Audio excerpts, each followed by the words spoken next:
Jacket જે છે એ 1800 police જવાનો અને એની સાથે જેટલા પણ ટીઆરબી છે તમામને આ જેકેટ આપવાનું આયોજન થઈ રહ્યું છે.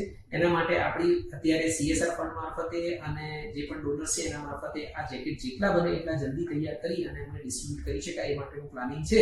એવરેજ કિંમત જે છે આ જેકેટની 2500 થી 3000 રૂપિયા છે. તો એકોર્ડિંગલી પ્લાનિંગ કરી અને દરેક પોલીસ સ્ટેશનના દરેક જવાન અને ટીઆરબીને મળી રહે એ માટેનું આયોજન ચાલુ છે.